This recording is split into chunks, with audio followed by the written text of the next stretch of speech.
Cool. So we're here at IMI in Bryanston, Joburg to chat to Mr. Sean Powell. He is the head of sales and marketing, and he's going to answer some questions that we had regarding this lovely bike.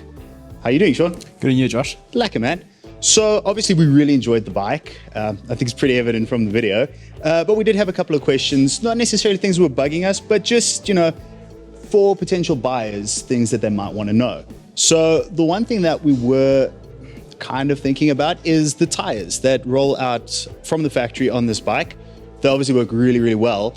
But if you are riding on like slippy, crappy, everyday sort of roads, what other options exist? Josh, to be honest, it all comes down to application and frequency of that application. If it's everyday commuting, like you guys were doing for the few days, I'd highly recommend to look at something like a Rosso 3 from Pirelli, very good water dispensation tire.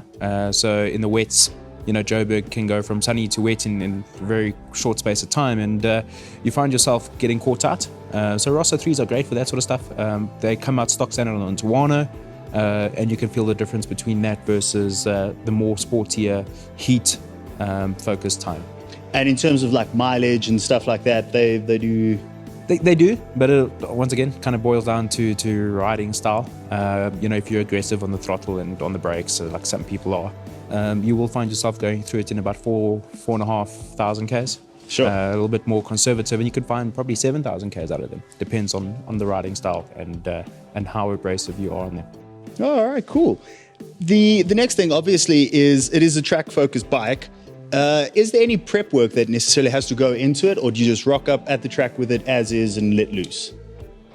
Once again, it goes down to application. When track, is a track trying to beat the lap record, or is the track just having fun and riding within your skill set? If you're just riding within your skill set and you just want to have some fun, you can arrive to the track pretty much stock standard and actually stands here and go and compete. We actually had that in an instance with one of our racers competing in bots, and ended up winning the 2 races on the day with a few little modifications done to it, but nothing over the top extreme. But the Aprilia RSV4 is the only standard production motorcycle in the world where you can actually change 3 settings on the bike, being motor position, swing on position, and rake and trail on the head. And that's very racing focused. So if you do want to go and you want to try and beat the lap times, get yourself the suspension you prefer, with a few adjustments here and there, some gearing, some sprocketing, as they would do for most race bikes, and you could find yourself being very competitive in a very short space of time. So that just really shows that this bike has been built for a purpose, but it is multi-purpose, which is 100%. As you guys would have noticed, as riding it's just on the road, that hashtag be a racer slogan of theirs, the bike makes you feel like you can be a racer, even on the public road, even more so on the track. It's really that confidence inspiring sort of feeling to it that makes you believe you're that much better than you really are. No, it's really true. Like I discovered that firsthand for myself. The other thing that we very wrongly mentioned in the video upon further inspection is the passenger accommodations. Yes. Would you like to talk us through our mistake? So it's pretty much easy to understand why you guys would have made that mistake. What the viewers don't really realize is prior to you guys collecting the bike, I didn't run you through the bike. I literally gave you the guys keys and says, well, there's a factory and tell me what you think.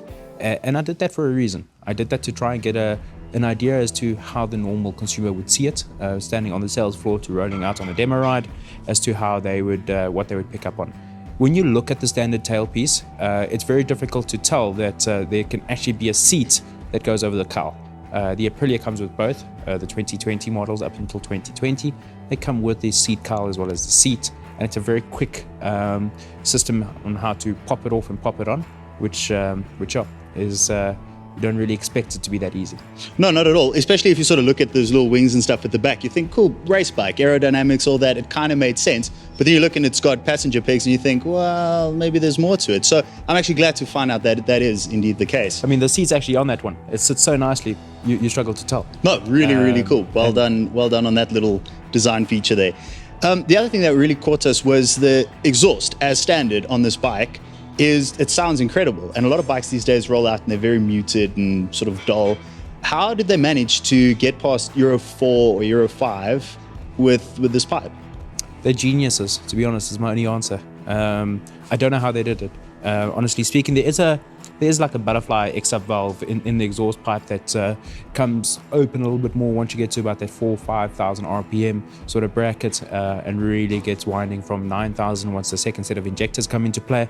It just changes the whole tune of the bike. But even at the lower RPM, where it's still quiet and it's still, setting off car alarms yet, it's an impressive sound for a stock standard pipe. That's one thing that we found as well, is like around town or in a complex or wherever it is, it's not obnoxious, which is great. So it sounds good, but not over the top, which we really, really appreciate. And I'm sure my neighbors do too. 100%. Then the one thing that we didn't get around to checking out in depth was the Aprilia Connectivity. Can you just briefly explain to us how that works? So how that works is all the later models come with a Bluetooth adaptable kit or wiring system on the bike. You get the Bluetooth module, you plug it in, and you then connect it up through your phone. So if you've got Bluetooth on your phone, you can pick up the Bluetooth device and you pair the two. Once you've paired the two, you'll be able to go into the V4 app. On the app stores, you go and you download the V4 app, and then you can actually sync the bike.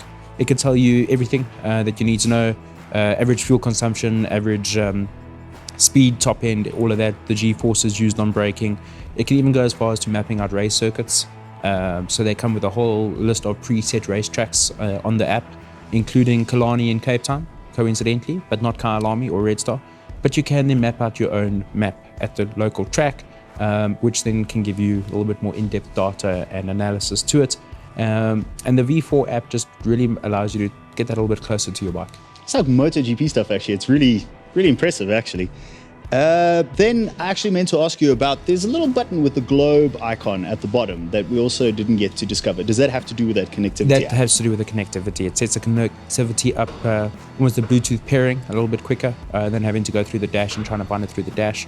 So it's just a little bit more of a on-the-fly sort of button. Oh, cool. Good to know. Then a very big question that people are going to be asking, and maybe you can spoil things a bit ahead of time. The 2021 RSV4 1100 factory, will that be coming out with a fuel indicator? I don't know if I want to give it away.